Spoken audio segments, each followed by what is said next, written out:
নমস্কার বন্ধুরা, আমি সোমা গড়াই। আমি আজকে আবার পিএসসি বিবিএসসি এর কোশ্চেন নিয়ে এসেছি। আজকে পার্ট 2। ঠিক আছে, আজকেও আমি 20 নাম্বারস অফ কোশ্চেন সলভ করব, 21 থেকে 40 অবধি সলভ করব। ঠিক আছে, তো আজকে ফার্স্টের কোশ্চেনে চলে যাই। ফার্স্টের কোশ্চেনে কি আছে? The water bearing strata is called. Water bearing স্ট্রাটাকে আমরা কি বলি? অ্যাকুইফার বলে থাকি। ঠিক আছে, ওয়াটার বিয়ারিং স্ট্রাটাকে আমরা কি বলি? অ্যাকুইফার। নেক্সট কোশ্চেনে চলে যাব 22 number question.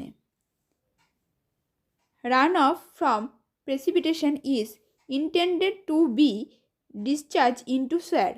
Such water is usually termed as such water. এই ওয়াটারটাকে কি বলা হয়? Storm water. কি বলেছে আরেকবার পড়ে দেখি। Run off from precipitation is intended to be discharged into sewer. Run off যাচ্ছে কোথা থেকে? প্রেসিপিটেশন থেকে, সেটাকে আমরা স্টর্ম ওয়াটারই বলবো।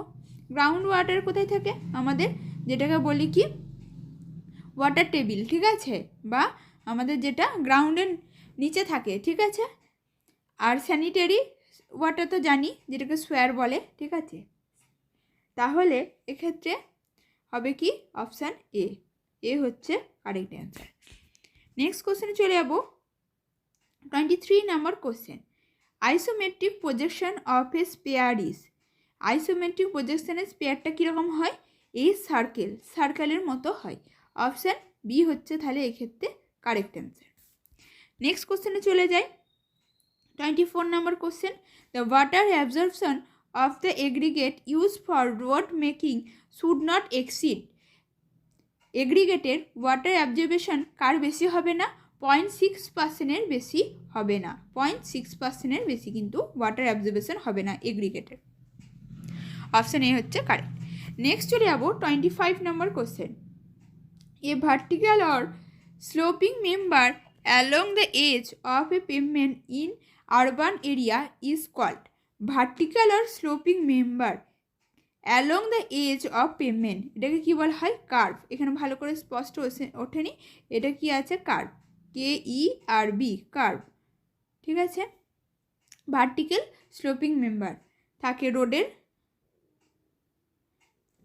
পাশেই থাকে কিন্তু কার্ভটা। ঠিক আছে, এরকম টাইপের দেখতে হয় ভার্টিক্যাল স্লোপিং মেম্বার। নেক্সট চলে যাব 26 নাম্বার কোশ্চেনে। কি বলেছে? Top of the ground on which foundation of the road rest. Foundation যেটার ওপর রোডটা রেস্ট করছে, ফার্স্টেই কী থাকে আমাদের? সাবগ্রেড। সাবগ্রেডের পর সাববেস, বেস, বেয়ারিং কোর্স। ঠিক আছে, তাহলে ফার্স্টের যেটার মধ্যে রোডটা রেস্ট করছে সেটাকেই কি বলবো? সাবগ্রেড। অপশান এ হচ্ছে তাহলে আমাদের কারেক্ট অ্যান্সার। নেক্সট কোশ্চেনে চলে যাব। কি বলেছে? The factor of safety against overturning for gravity dam is defined as. Factor of safety against overturning for the gravity dam is defined as overturning movement by resisting movement. Car ratio? overturning movement and resisting movement এর রেশিওকে বলা হচ্ছে কি? Factor of safety against overturning. Option C হচ্ছে তাহলে আমাদের correct answer. Next চলে যাবো 28 number question. In brick masonry the frog of the brick is normally kept on. Frog কোথায় দেওয়া হয়? টপ ফেসে। এটা একটা কমন কোশ্চেন। ঠিক আছে, আমরা সবাই জানি যে ব্রিকের টপ ফেসেই কিন্তু আমাদের ফ্রগটা দেওয়া হয়। মোটরের জয়েন্টের জন্য দেওয়া হয় এবং ব্রিকের যে ম্যানুফ্যাকচারিং কোম্পানি তার নামটাও সেখানে কিন্তু লেখা থাকে। ঠিক আছে, তাহলে দুটো কাজই কিন্তু করে।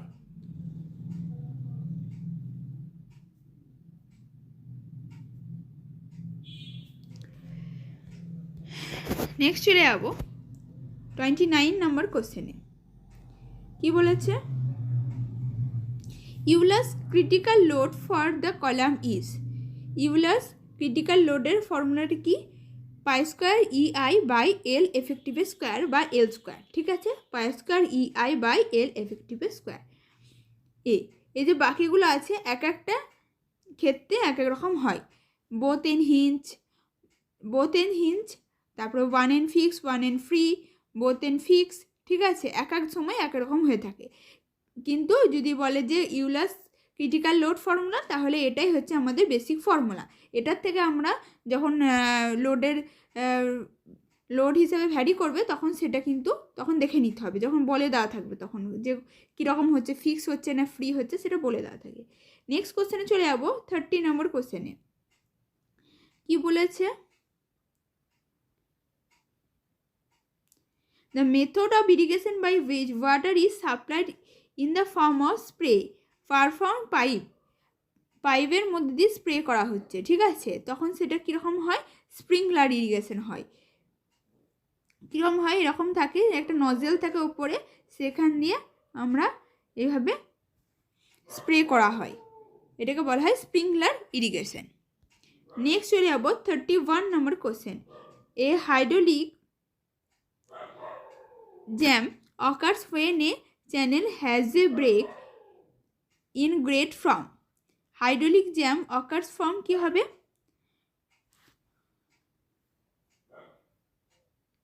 হাইড্রোলিক জাম হবে, এটা হাইড্রোলিক জ্যাম নয়, হাইড্রোলিক জাম যখন স্টিপ টু মাইল্ড হবে, স্টিপ টু মাইল্ড স্লোপ হবে, steep slope to mild slope হবে। Option B. হাইড্রোলিক জাম কখন হবে? হাইড্রোলিক জাম হবে যখন স্টিপ স্লোপ থেকে মাইল্ড স্লোপে ব্রেক করবে, তখনই আমাদের হাইড্রোলিক জাম হবে। তাহলে অপশান বি হচ্ছে কারেক্ট। নেক্সট কোশ্চেনে চলে আসবো।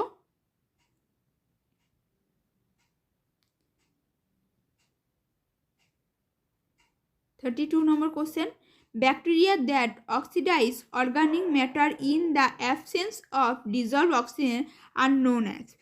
বলছি ব্যাকটেরিয়া অক্সিডাইড হয় অ্যাবসেন্স অফ ডিজলভ অক্সিজেন, তাহলে সেটাকে বলবো অ্যানারোবিক ব্যাকটেরিয়া। যদি বলতো উইথ অক্সিজেন বা প্রেজেন্স অফ অক্সিজেন তখন হতো aerobic.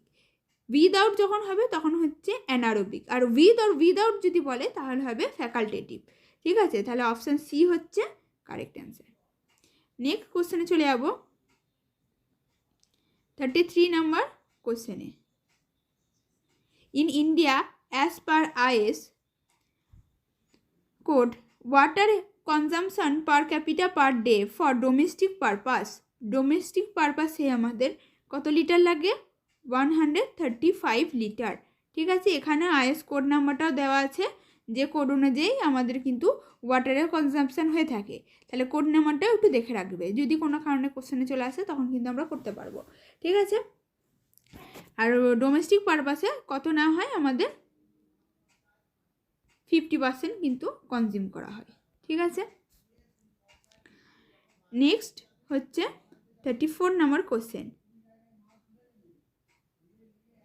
Total number of link in a 30 metre chain. 30 metre চেনের নাম্বার অফ লিঙ্ক কটা থাকে? আমরা জানি 150। আর যদি বলতো 20 মিটার চেনে তাহলে হতো কত? 100। ঠিক আছে, অপশান বি হচ্ছে তাহলে এক্ষেত্রে কারেক্ট অ্যান্সার। নেক্সট কোশ্চেনে চলে যাবো। 34 হয়ে গেল। 35 নম্বর কোশ্চেনে। The method of surveying in which field work and plotting work are done simultaneously is called. মানে প্লটিং ওয়ার্ক আর ফিল্ড ওয়ার্ক একসাথে হয় কোন মেথডে? প্লেন টেবিল সার্ভে যখন করব তখন কিন্তু প্লটিং এবং ফিল্ড ওয়ার্ক একসাথেই হয়ে থাকে, তাহলে অপশান ডি হচ্ছে কারেক্ট। নেক্সট চলে যাবো 36।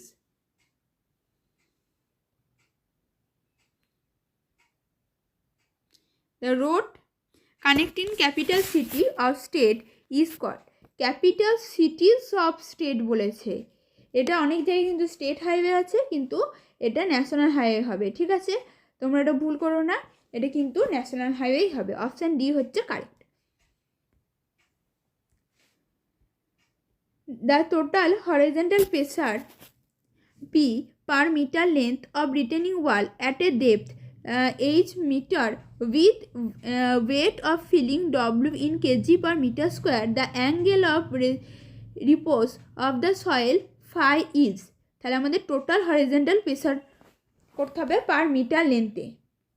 এটা ফর্মুলা এইগুলো কিন্তু আমরা কুর্মিগুপ্তে আগে করেও এসেছি, ঠিক আছে। সয়েলের ক্লাস যারা দেখোনি তারা প্লিজ সয়েলের ক্লাসগুলো দেখে নিও। এই কোশ্চেন কিন্তু কুর্মিগুপ্তাতেও আছে, কিছু কিছু গুপ্তাতেও আছে। তোমরা কিন্তু ওই কোশ্চেনের ভিডিওগুলো কিন্তু ভালো করে দেখবে, তাহলে দেখবে এই কোশ্চেনগুলো কিছুই মনে হবে না।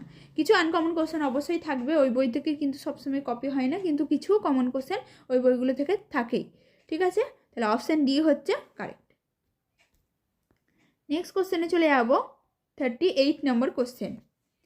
দেখো এই দুটো পরপর কোশ্চেন কিন্তু আমরা ওই বইগুলো থেকে করে এসেছি। Coefficient of active earth pressure, active earth pressure যখন বলেছে তার মানে ওপরে কিন্তু মাইনাস হবে, এবং কিসের ফর্মুলা হয়, সাইনের ফর্মুলা হচ্ছে K equal to 1 - sin5/1 + sin5, এটা কে এর ফর্মুলা। মানে এখানে অ্যাক্টিভ আর্থ বলেছে, যদি প্যাসিভ হতো কেপি যদি হতো তাহলে কেপি হয় কি 1 + sin5/1 - sin5, 1 + sin5/1 - sin5, ঠিক আছে। তাহলে এক্ষেত্রে অপশান এ হচ্ছে আমাদের কারেক্ট। নেক্সট কোশ্চেনে চলে যাব।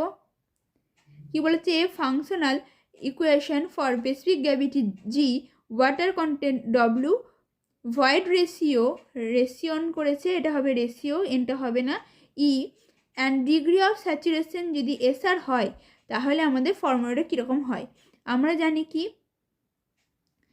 S into E equal to হচ্ছে জি ইন্টু ডব্লু, ঠিক আছে। তাহলে এস সমান কি লিখতে পারি, জি ডব্লু বাই ই, বা এটাকেও অন্যভাবেও লেখা যেতে পারে, ইটাকে এইদিকে রেখেও লেখা যেতে পারে।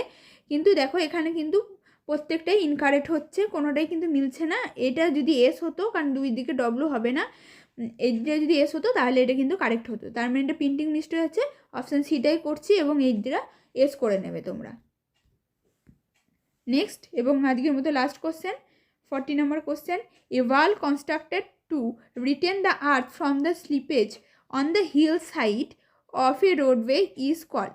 হিল সাইডে কেন দাগ দিলাম, হিল সাইড মানে ব্রেস্ট ওয়াল, হিল সাইডে শুধুমাত্র ব্রেস্ট ওয়ালই দেওয়া থাকে, প্যারাপেট ওয়াল হচ্ছে যে আমাদের হিল সাইডে থাকে না, ঠিক আছে, বা রিটেনিং ওয়ালও কিন্তু হিল সাইডে থাকে না, ব্রেস্ট ওয়ালই একমাত্র হিল সাইডে থাকে। তাহলে অপশান এ হচ্ছে আমাদের এক্ষেত্রে কারেক্ট। দেখো আমি প্রিভিয়াস ইয়ার কোশ্চেন করানোর চেষ্টা করছি, আরও 2018 বা 2016তে যে পিএসসিগুলো হয়েছিল সেগুলোরও আমরা চেষ্টা করব যাতে কোশ্চেনগুলো করিয়ে দেবার। তোমরা প্লিজ আমাদের চ্যানেলটিকে লক্ষ্য করো, যদি আমাদের চ্যানেলে নতুন হও প্লিজ আমাদের চ্যানেলটিকে সাবস্ক্রাইব করো, নতুন আরও ভিডিও কিন্তু আপলোড হতে থাকবে। নমস্কার।